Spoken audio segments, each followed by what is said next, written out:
вот, ребят, исполнилась моя мечта. Приобрел я Иж Юпитер 5, переходная модель. Это второй Юпитер вот, за последний месяц. Первый я купил совсем не в хорошем состоянии и решил, что его тяжело будет восстановить. Купил более живой.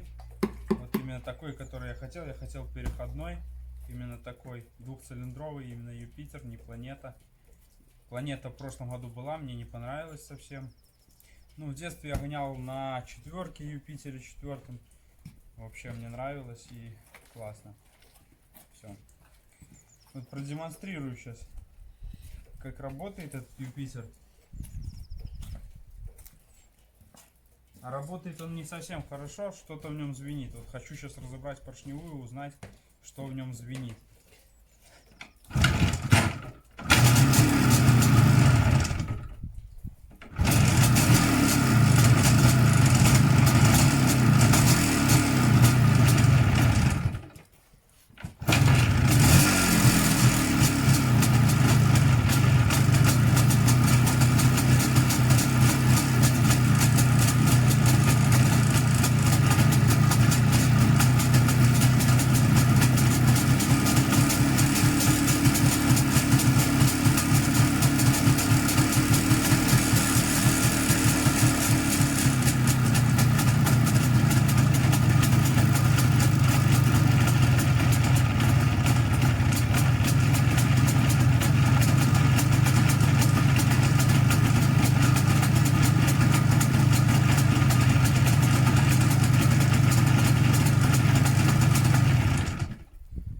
Не знаю, что в нем звенит, но мне кажется, это либо поршневая, либо пальчик, либо коленвал.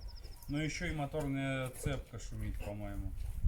Сейчас попробую снять поршневую и посмотреть состояние поршневой группы и коленвала с пальчиком. Для того, чтобы снять поршневую, мне сначала нужно снять сиденье, бак, потом колено одно, второе. Снять насвечники, открутить штаны с карбюратором. Ну и все. Получается 4 гайки на одной голове, 4 гайки на другой. И все, можно поднимать, смотреть поршневую. Поехали. Ну все, ребят, будем снимать поршневую. Поехали.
Предварительно я все разжал, чтобы это быстрее на видео было.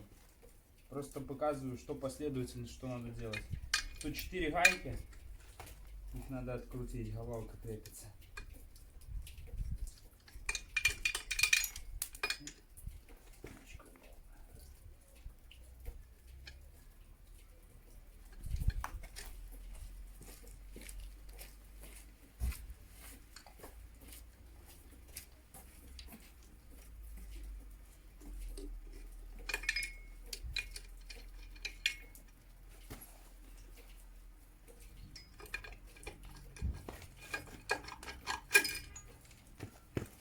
Да, давненько тут не залазил никто, по-моему.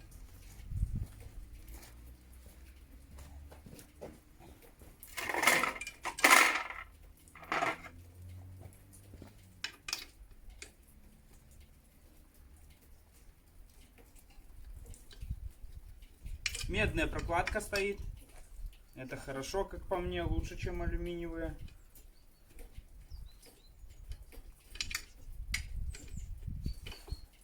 мотоцикл ИЖ у меня был где-то 16 лет, получается. Наверное, 15, 16, 17. Ездил к своей подруге, нынешняя жена, за 38 километров от дома. Вот. Такие условия были. ИЖ Юпитер 4 у меня был. Ну вот, разобрали мы ИЖ. И вот такая вот ситуация. Черные загорелые поршня. Головки чуть белые, просто я перед разборкой мыл, и видно, где-то вода даже попала. Это, конечно, плохо. Помою, все протру. Сейчас посмотрим. Люфт.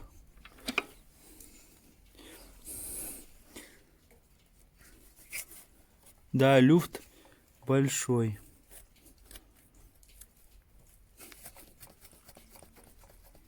Люфт большой.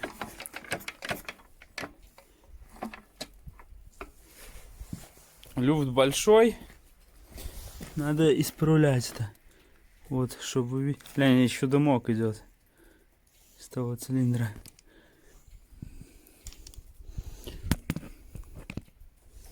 Смотрите внимательно.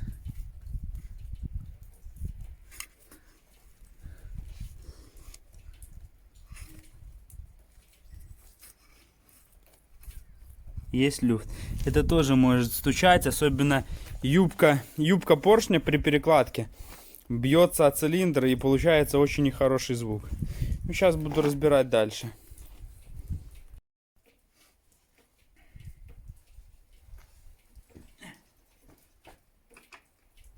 Откручиваю штаны карбюратора, впускной коллектор. Так, выработка присутствует на цилиндре, но небольшая, в принципе. Ну, как сниму, посмотрю полностью. Еще микрометром промерить. Может быть, даже если будет выработка, завезу, расточу цилиндры.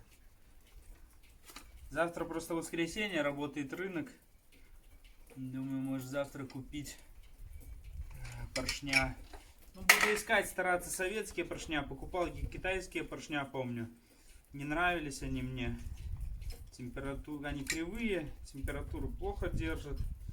Это, короче, говно. А вы какие поршня где ищете?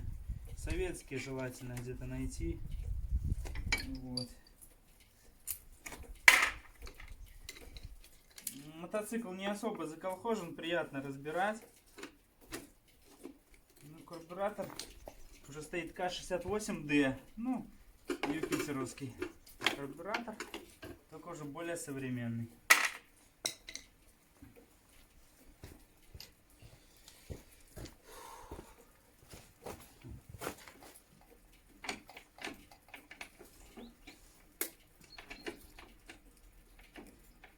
Ну да, поршня черные, газы проходили мимо поршней.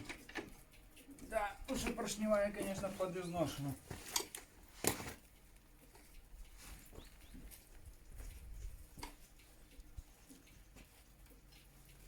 Ну, человек более-менее неплохой был, прошлый хозяин.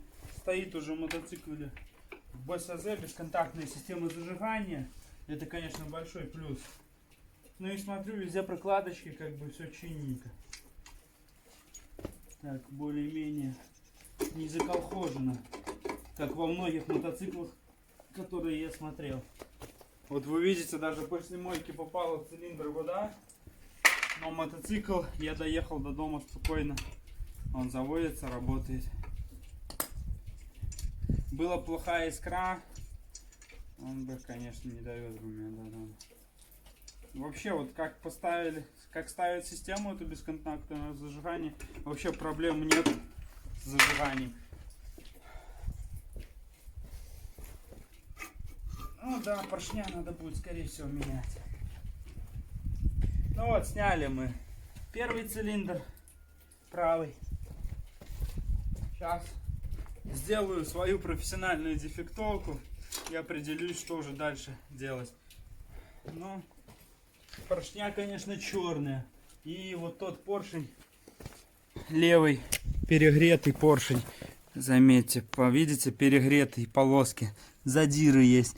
Возможно, на нем вот как раз таки и плохо работают кольца, что скорее всего вот они заплавились, кольцо в поршень, и газы между цилиндром и кольцами с поршнем проходят, и нету эффективности большой. То есть нужно, сейчас посмотрим, разберу дальше и увижу.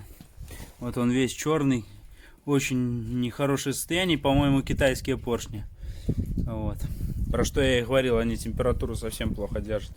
Ну тут кольца вроде как бы ходят, вроде нормально. Ну сейчас дальше глубже посмотрим, а это как бы чуть подзаедает, но все равно.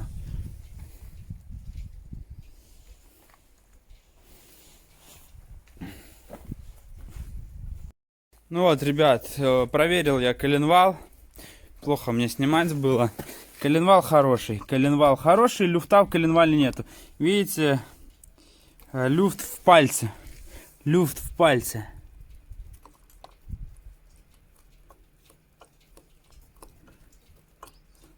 Люфт в пальце. Поршня, вы видите, какие подуставшие, неприятные. Их либо всунули в цилиндр большего ремонта, чем положено, и они так поплавились, либо не соблюдали температурный режим, то есть жарили по полной программе. Ну, я говорю, еще могут быть китайские поршня, поэтому могут быть такие задиры встречаться. Ну, слава богу, коленвал хороший, это меня уже радует. Остальное, в принципе-то, поправимо. Ну вот, ребят, снял я левый поршень. Как я и угадал, поршня китайские. Вот такая ситуация, смотрите.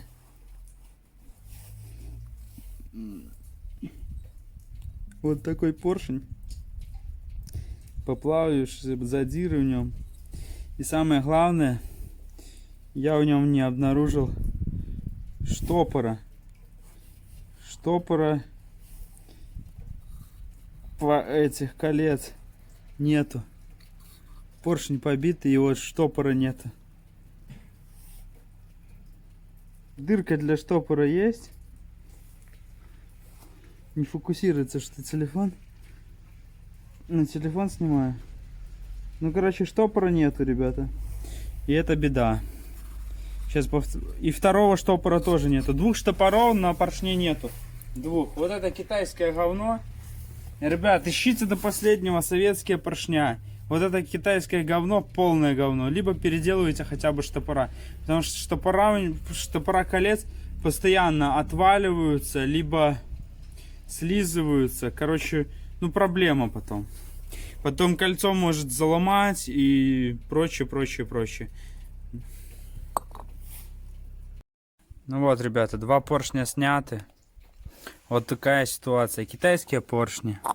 Смотрим внимательно. Штопор срезан. Штопор срезан. Второй поршень. Весь такой перегретый. Штопора нету. Неизвестно, где он ушел. Штопора нету. Вот такая вот беда, ребят. Лучше максимально ищите советские поршни. Это говно. Самые настоящие. И я заметил, Планета в прошлом году была у меня. Китайский поршень. Вроде все плотненько ходит, все хорошо. Звенит мотоцикл и все. Ну звенит и все. Ничего не могу сделать. Один поршень китайский, второй китайский попробовал. Звенит и все. Потом взял обратно советский, поставил. Все, звон ушел. Хотя ничем не лучше вроде бы. А что-то ж, видите, какая-то разница есть. Поэтому сегодня такой вот коленвал хороший. Коленвал хороший. Мертво стоит. Слава богу. Будем менять поршня. Замена поршней. Вот, ребят, снял я кольца с поршня. Самый простой способ проверить вообще поршневая нормальная или не, это смазать цилиндр. Ну, это как я понимаю, как я слышал. Смазать цилиндр маслом с поршнем и без колец запустить цилиндр в цилиндр поршень.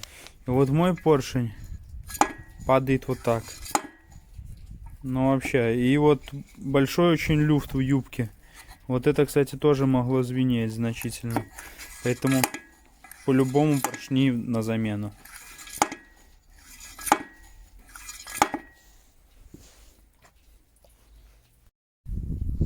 Люфт пальца во втулке.